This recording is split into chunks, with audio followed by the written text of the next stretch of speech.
আমি এখন আছি পাবনার দুলাইয়ের জমিদার আজিম চৌধুরীর বাড়িতে। ১৭০০ দশকের মাঝামাঝি সময়ে এই বাড়িটি নির্মাণ করা হয়েছিল। তো শুধুমাত্র জমিদার আজিম চৌধুরী এই বাড়িতে বসবাস করছেন, তার পরবর্তীতে কেউ আর এই বাড়িতে বসবাস করেনি। তো আমি এখন আছি এই জমিদার বাড়িতেই। আমি আপনাদেরকে এই জমিদার বাড়িটি ঘুরে দেখাবো এবং এই জমিদার বাড়ির সমস্ত ইতিহাস খুঁটিনাটি আমি আপনাদেরকে জানাবো।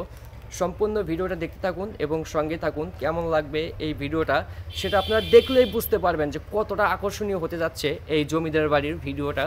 তো সবাই সঙ্গেই থাকুন।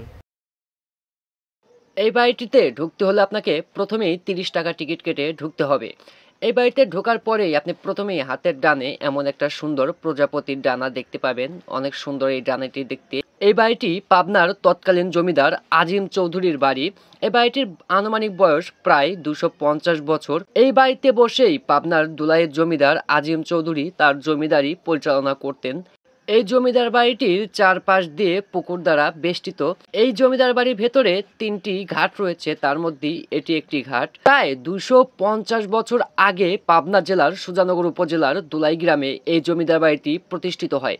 এই জমিদার বাড়ির প্রতিষ্ঠাতা একজন মুসলিম ছিলেন। জমিদার আজিম চৌধুরীর নামে এই জমিদার বাড়িটি নামকরণ করা হলেও এই বাড়িটির গোড়াপত্তনকারী ছিলেন আজিম চৌধুরীর পিতা রহিমউদ্দিন চৌধুরী। জমিদার আজিম চৌধুরী যখন জমিদারি পান তখন থেকে এই বাড়িটি বিস্তার লাভ করে। তিনি তার জমিদারি সময়ে ৩টি নীলকুঠি স্থাপন করেন এই দুলাই গ্রামে। এই জমিদার বাড়ির প্রতিটি ভবনই ২ তলা বিশিষ্ট, মানে প্রতিটা ভবনই ছিল ২ তলা। এটি হচ্ছে রানীঘাট। এই ঘাটেই আজিম চৌধুরীর স্ত্রী গোসল করতেন। এই জমিদার বাড়িটিকে এখন পার্কের মতো করে সাজানো হয়েছে, দর্শনীয় স্থান করা হয়েছে।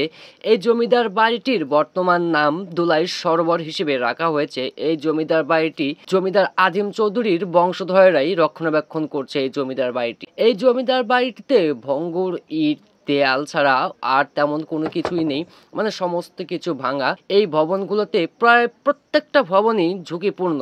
এই ভবনটি সবচেয়ে বেশি ঝুঁকিপূর্ণ, যার ফলে এই ভবনের বাইরে বাঁশের চটা দিয়ে বন্ধ করা। আমি বাইরে থেকে যতটুকু পারছি ততটুকু আপনাদেরকে দেখানোর চেষ্টা করছি এই ভবনের ভিতরে কি আছে, কেমন ভবনটি। খুব বেশি ঝুঁকিপূর্ণ এই বাড়িটির বর্তমান কি অবস্থা। শুধু ভঙ্গুর ইট আর দেয়াল ছাড়া কোনো কিছু নেই এই বাড়িতে। মানে কয়েকশো বছরের পুরনো এই জমিদার বাড়িটি। এই জমিদার বাড়িটিতে ভঙ্গুর দেয়াল ছাড়া অন্য কোনো কিছু নেই। এই ভবনে না আছে ছাদ, না আছে কোনো কিছু, শুধুমাত্র ভঙ্গুর দেয়ালগুলো রয়ে গেছে এই ভবনের, এই বাড়িটির।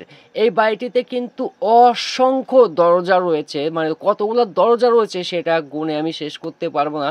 অনেকগুলো দরজা রয়েছে, ভেতরে কিছু ডিজাইন আছে এবং এই বাড়িটিতে মোট 11টি গেট রয়েছে এই বাড়িটির ভেতরে। এটি হচ্ছে ঝর্ণা, তার পেছনেই রয়েছে বসার জন্য একটি চেয়ারের মতো, অনেক সুন্দর। দেখেন কত সুন্দর চেয়ারের মতো করে তৈরি করা, হাতির রূপ দিয়ে তৈরি করা হয়েছে। এই ভবনটি পরবর্তীতে আবার নতুন করে রং করা হয়েছে নতুনত্ব দেওয়ার জন্য। এই জমিদার বাড়ির যতগুলো দরজা আছে তা আপনি কখনোই গুণে শেষ করতে পারবেন না, মানে এতগুলা দরজা আছে।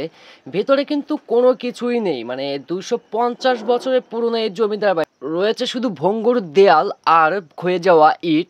সেই ইটের মধ্য দিয়েও আবার জন্ম নিয়েছে বট গাছ। এই ভবনটি হচ্ছে অন্দরমহল। এই ভবনের ভিতরেই আজিম চৌধুরী ঘুমাতেন, শয়ন করতেন। এই ভবনে আজিম চৌধুরী বসবাস করতেন, কিন্তু ঠিক কোন রুমে বসবাস করতেন তা আমি জানতে পারিনি। মানে তারা যারা দায়িত্বে ছিলেন তারা কেউ বলতে পারেনি যে কোন রুমে আজিম চৌধুরী থাকতেন। দেখেন অসংখ্য দরজা, শুধুমাত্র ভঙ্গুর দেয়াল, কিছু কিছু নকশা রয়ে গেছে, তাছাড়া তেমন কোনো কিছু নেই বাড়িটি। এটি হচ্ছে গুহা মতোই, মানে গোপন দরজা। তার পাশেই কিন্তু রয়েছে, এইখান দিয়ে দোতলায় ওঠার জন্য সিঁড়ি ছিল, যেটা এখন আর সেরকম দেখা যায় না। তেমন কোনো কিছুই নেই এই বাড়িটি, তবুও ২৫০ বছরের পুরনো যেহেতু বাড়িটি দেখার মতো। এটি হচ্ছে অন্দরমহলের ভিতরের অবস্থা। দেখেন চারপাশ দিয়েই কিন্তু ভবন এমনভাবে তৈরি করা হয়েছিল যে ভবন চারপাশ দিয়ে ঘেরা, ভিতরে কোনো কিছুই বোঝার মতো ছিল না। এই সম্পূর্ণ বাড়িটি সিসি ক্যামেরা দ্বারা নিয়ন্ত্রণ করা হয়। এটি এখন প্রেম বাগানের রূপ নিয়েছে। এখানে প্রতিদিন হাজার হাজার মানুষ আসে ঘুরতে। শিশুদের বিনোদনের জন্য 2টি বিমান ও চেয়ার রাইড যুক্ত করা হয়েছে। ভিডিওটি কেমন হয়েছে অবশ্যই কমেন্টে জানাবেন এবং ভিডিওটি ভালো লেগে থাকলে একটা লাইক দিবেন এবং পরবর্তী ভিডিও কোন জায়গায় দেখতে চান অবশ্যই কমেন্টে